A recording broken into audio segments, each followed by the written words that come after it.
Hello, my name's Joe Eager. I'm a field biologist for Dow AgriSciences, located in Tampa, Florida, but I'm also a closet Pentatomoid taxonomist. And today I'm going to be talking to you about identifying Pentatomoidea, superfamily Pentatomoidea. Now you might ask, why are these bugs important? Pentatomoids, we've had a number of invasive species come in here recently.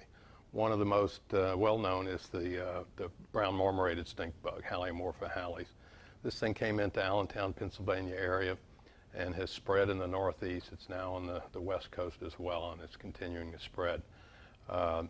It has caused a lot of trouble. It initially was mainly a home invader, but it's now attacking a lot of our crops, particularly tree crops. Losses of fruits and vegetables in the mid-Atlantic states have been reported to be as high as 60% due to this bug. In Pennsylvania, we've got losses of up to 25% of fruit and stone fruit. And also, it's resulted in increased use of insecticides. It's also a major home invader. And I was coming into New York recently and saw a big billboard that advertised a pest control company, and it said, "We control stink bugs." I'd never seen that before. So it's a major problem in homes, and it is costing money in homes as an invader. Another bug that came into the southeastern U.S. recently is called the Kudzu bug. It's not the accepted common name, but that's what everybody's calling it. It's Mecacopta cribraria. It's a plataspid. This family doesn't occur in the New World, or didn't until this bug came in. It is a kudzu feeder, and so it is reducing biomass of kudzu in the United States, but it's also a bad soybean pest, and our losses of soybeans are up to 30% in fields where it's not controlled. In the southeastern U.S., and the way that we first figured out we had this bug was it's a major home invader, and you can see on the slide here how many of these things will invade homes. It likes light-colored houses, and it'll come in the thousands, and it's got a particularly bad smell. So again, a lot of money being spent to control this thing around houses, but we're not sure how much. Finally, Bagrata bug, Bagrata hilaris, came in about the same time as the Megacopta, and it's from the Orient. Causes damage only to crucifer crops, but it is a pretty major pest of crucifers where it's found right now, which is primarily Arizona and California. There is some damage and also increased insecticide use, although I wasn't able to quantify exactly how much. Feeding habits of Pentatomoidea, they're mostly phytophagous. They'll feed on seed, fruit, stems, leaves of plants. They'll also feed on the roots, and they do feed on fungi. There is one group, the subfamily Acipine of the Pentatomoidea, that is predaceous, and as such, it can be a beneficial insect and has been imported into Australia and other places as a predator. The phytophagous species may reduce yields by direct feeding, so just direct loss. They frequently reduce germination of seeds, but they also transmit mechanically fungi, yeast, bacteria, other microorganisms, part of the feeding process, and this results in decay or necrosis of plant parts that are being attacked. Pest status of Pentatomoidea: most are not pests. Most feed on non-crop hosts or weeds. As I said, the acipines are predaceous and beneficials. There have been importations of some phytophagous bugs into Australia for biocontrol of weeds. Now the pest species, many of them have a pretty broad host range, and so they'll feed on a wide variety of crops. There are a few pest species that are fairly specific, much like the Bagrata bug that only feeds on crucifers. Now what I'd like to do is take you through morphology of these bugs and point out a number of characters that we use when we try to identify Pentatomoids. And I'll do this in a series of slides. The first thing, we'll just look at the general habitus, and get some of the larger features. Of course, you know that it's got a head, a pronotum. In true bugs, we usually have a scutellum here. And then the wings, the four wings on Pentatomoids, are generally broken down into a leathery part, basal part, and a membranous distal part. The leathery part's called the corium, and the distal part's called the membrane. Also along the outside of the body here, you'll see a structure that we call a connexivum.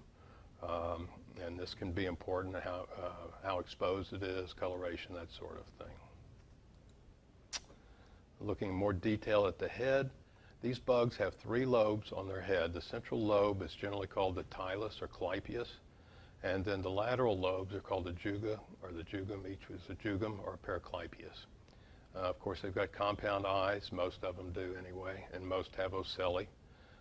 Other things of importance taxonomically are the distance between the eyes, or the interocular distance, and the distance between ocelli, or the interocellular distance. And sometimes the distance of the ocellus from the eye is also important. And of course, you've got the disc of the head, or vertex, down here. On the side of the head, the antennae come off usually below the eye and in front of the eye. There is a tubercle here called the anteniferous tubercle. That can be fairly important, whether it's elongated or it's got a tooth maybe or something. So that can be important. In some of these bugs, there is a little vita right here, right above the anteniferous tubercle, called the superanteniferal vita. This structure here, sometimes called the cheeks, is actually called the buccula, and it's an extension of the side of the head. And the rostrum generally lies between these buccula. And you'll see a little bit later on, this can be important, whether they're lobed or evanescent posteriorly, or whether they're even present. And so that can be an important structure. On the pronotum, the various parts of the pronotum are illustrated here. The first part I'll talk about is the anterior angle. This can be elongated, it can be thrust forward somewhat, it can be pointed or rounded. The anterolateral margin can be smooth or dentate, and you see that here. The shoulders are called the humeri, or each one's a humerus, and it may not be produced into a spine, or it may be produced as a spine. Here we see a bug that's got the humerus produced as a spine. Sometimes it's just rounded, and so you'll just have a rounded margin there. You've got the posterolateral margin and the posterior margin on the pronotum. And in bugs, and I think a lot of bugs have these, but there's an unusual structure here called the cicatrice, or it's also sometimes called a callus or a scar. And coloration around that can be important, and how large it is and shape and that sort of thing. And then you've got the disc of the pronotum as well. The next part we'll talk about is the parts of the dorsal surface that cover the abdomen, mainly the scutellum and the forewings, or the hemelytra. The basal part of the hemelytra are, as we mentioned, leathery, and they're broken up into several parts. The part closest to the scutellum is the clavus, and it's separated from the rest of the hemelytron by a claval suture that you see here. The mesochorium runs between this claval suture and the R&M vein, which is shown here. And then the outer part's called the embolium, or the exochorium, and it's this part out here. It's also a suture where the membrane intersects the chorium, and it's called membranal suture. The scutellum is broken up into 2 parts. One is the frenal part, which is the basal part here, and the other is the postfrenal, or tongue, sometimes called the tongue here. The frenum is actually a groove in the side of the scutellum, and there's part of the forewing here that locks into that groove and holds the wing in place. So it's kind of a locking mechanism to hold that wing in place when the insect's at rest. Okay, we'll look at the venter of the thorax now. And the thorax, as you know, is broken up into 3 parts, the pro, meso, and metathorax. And the prothorax is this plate here, and it's sometimes expanded anteriorly into what's called a prostethus. Sometimes it's not very expanded, and sometimes there's this can be shaped differently. So this can be an important character. Also, I'll illustrate on this segment the supracoxal cleft. Here's the coxa, and then there's kind of a cleft in the plate right above that coxa. It's in each segment, illustrated here only on the procoxy. The mesocoxy, or rather the mesopleuron, is there's not a whole lot of structure here, but there is an evaporative area that extends from the metapleuron onto that mesopleuron, and sometimes the extent and shape of that evaporative area is important. And you kind of tell, you kind of pick it up because it's a little different texture. It's kind of a shagreen texture as opposed to the rest of it that's kind of shiny. The metapleuron has some of the most important characters, in particular this ostiole, the metapleural ostiole here, where it's located, how long this canal that's associated with it is. And sometimes this canal is called a rugum, sometimes called a peritreme, sometimes it's called an auricle, and sometimes it is. It's a auriculate, sometimes it's just a scratch, sometimes it doesn't exist. You don't see anything. So, you know, whether there is a peritreme or whether there's a little auricle or the length of it, all can be very important. And again, you see this shagreened area here, this evaporative area, as part of the metapleuron. I think you probably know the parts of the leg, but I thought I'd go over them anyway. There's the coxa, the trochanter, the femur, tibia, and tarsus. The number of tarsal segments can be important. Generally, structure of the tibia, whether it's got spines or not, and same with the femur. Sometimes there are spines or other structures associated with these segments that can be diagnostic. Then looking at the abdominal venter, here's the rostrum, which you saw the first part of it when we looked at the head. It can run pretty far back, almost to the end of the abdomen. It can be very short. Length of the relative length of segments can be important. The first visible abdominal sternite, which you see here, is actually the second segment. So segment 2, 3, 4, 5, 6, and 7 are the main segments that you'll see on your bugs. Sometimes keys call it the first visible, sometimes they call it the second segment. So you'll need to be aware of that. The female basal plates are shown here. I'll show you more detail, the plates in more detail in a minute. And the only other thing to note here, this is a scutellariid, pachycorini, and they have a little area here that's striated, and they use that to make noise, to make sounds. And I don't know if you can see the striations very well, but it's a stridulatory area that's pretty diagnostic for that particular subfamily. Trichobothria are important. They're on the abdomen as well, and also the location of the spiracles. But the Trichobothria are little structures that you see here. Their hairs or setae sticking out of them, and they can be either single or double. Here you see where they're single, and you see here just one. Down here with Eutherynchus, they're doubled, so you see a pair of these Trichobothria. Now, whether they're single or double, how they line up relative to the spiracles, all can be fairly important diagnostic characters.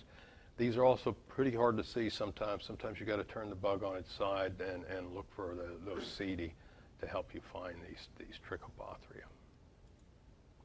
The Cydnidae have a number of characters that are unique to that family. One of them are these pegs on the head, they're marginal pegs. They can be pretty stout pegs, not present in all species, but pretty diagnostic as to how many there are and where they're located, and presence or absence of them. The pronotum's got in many species, has a transverse impression, and the degree of this impression, the punctation in the depression can be diagnostic. And then on the posterolateral corner of the pronotum, there's an enlarged area that's called the pronotal umbone. It's kind of a swollen lobe here. And then in this particular family, the subfamily Amnestinae, has a claval suture. So remember we talked about the clavus. It comes down and actually goes all the way to the end of the scutellum and joins the other clavus from the other side. So you actually have a commissure here. It's called the claval commissure, and this is diagnostic for the subfamily Amnestinae in the Cydnidae. If you look at other cydnids, you'll see that the clavus is normal, like we see in most pentatomoids, and there's no suture down here, or commissure. Another thing they talk about a lot in the cydnids are centigerous punctures. Centigerous punctures, you'll see these big ceti on cydnids. A lot of times these break off, so really what you look for is either the ceti or the puncture where these cetis originated and before they broke off. And there's a nice puncture there that's pretty diagnostic, and you'll get used to seeing that once you've looked at a few of these bugs. And again, sometimes you have ceti and pegs on the margin of the head. The forelegs of cydnids are generally modified for digging. Here you see a normal cydnid.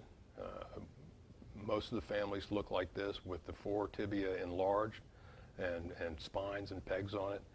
The Scaptocoriini have a coltrate tibia, and the tarsi are actually inserted about midway back on that, if they're present at all. Some taxa, they're not even present. The tarsi have been lost. So either of these leg types, and you can be pretty sure you've got a cydnid. Cormolanids or thyreochorids, you'll see both in the literature.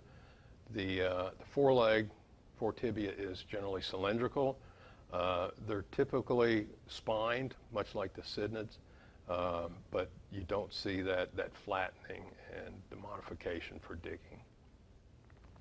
Okay, some additional characters on the head. Here you see the bucculae, and we mentioned those earlier. In this bug, they're lobed. I think this was the photo you saw earlier. But they're lobed posteriorly. In some species, they're actually evanescent, or they kind of just fade out or peter out towards the posterior margin of the head. And some you really don't see the bucculae. These are primarily our predators because the rostrum is greatly enlarged, and it's generally held out away from the body. It's not resting in between the bucculae. This is a fairly important character for identifying stink bugs, telling the difference between predators and non-predators. And so I stress that a lot because I have been in farmers' fields where they wanted to spray for predaceous stink bugs, not understanding that they were actually beneficial. So this is important to note. On the abdomen, sometimes there's a basal abdominal tubercle that you see here. Some of these bugs, and you'll see this in a key that I'll show you later, but the acanthosomatids have little glands on the side of the abdomen in female. These are called pendergrass organ, and we're not really sure what they do, but they're diagnostic for this family. And the males have a visible eighth abdominal segment, which you see here. It's just below or just really in front of and underneath the genital cup, which I'll talk about in a minute. So those two characters, if you have those, you know you've got an acanthosomatid.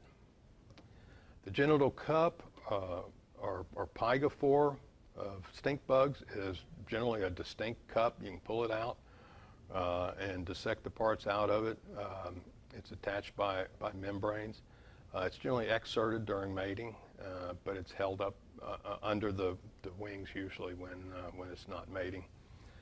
Parts of this thing, there's usually a dorsal rim and a ventral rim. The proctiger is a kind of a plate-like structure. It's actually the 10th abdominal segment. Usually the anus is right there as well. In most bugs, there are a pair of claspers that serve to hold the females during mating. And then there are some internal genitalic parts that I'm not going to go into here. Most of these bugs, you won't have to dissect them, at least not to get them to genus. You may have to dissect a few to get them to species, but usually you can get a species ID without dissecting. The female genitalia consist of a series of plates. The first two plates here are called the basal plates. Also the 8th gonococcite by some authors are the first gonococcyi. The 9th gonococcite or the 2nd gonococcyi are fused and are located here. Sometimes those are missing. The 8th paraturgite is also called the 8th lateroturgite. That's this plate here. And then you have 9th paraturgite or 9th lateroturgite, and then the segment 10th abdominal segment is here. Now the shape of these plates, position of them, whether they're separated or not, whether some of them are present or not, are all diagnostic characters. And with that, I'll note the photo credits and my collaborators, and I'll answer any questions you have. How do I know that the insect that I'm looking at belongs to the family Pentatomoidea? The Pentatomoids, there's actually a good book by Toby Shue and Jim Slater in 1995, True Bugs of the World, with good keys. But in general, if you want to know if you have a Pentatomoid, you look at a number of characters. One, does it have eyes and ocelli? Pentatomoids normally do. Is the head constricted or elongate, kind of, made very skinny? If it is, then it's probably not a Pentatomoid. It might be an ecocephalid or something like that. There's the legs and antennae are visible from above. There are no Trichobothria on the head near the eyes. And one of the best ways to tell is the presence of Trichobothria on the abdomen near the spiracles and near the lateral margin, not down the middle, but near the lateral margin. If you have 3 Trichobothria, it's not a Pentatomoid. If you have 1 or 2, there's a good chance it is. So those are the kinds of characters you'd look for. There haven't been any introduced Pentatomoides in the past. Why do we suddenly have 3 major pest introductions? Well, I think there's a number of reasons for that, but there have been lots of Pentatomoids introduced in the past. Florida's got a whole raft of them. For some reason, they've never been much of a problem until recently, and we've had 3 species introduced, mainly from the Orient, and I think that's probably due to increased commerce with the Orient and perhaps more vacation travel here. But there may be another reason. We're also seeing more Pentatomoid problems in crops. This is primarily because we've stopped spraying broad-spectrum insecticides. We've gone with genetically engineered plants that are generally targeting Lepidoptera or worms, and a lot of the newer chemistry is very selective and doesn't kill stink bugs, Pentatomoids. So there's kind of a gap in our arsenal of control, and so it may make it easier for an introduced bug to become a major problem.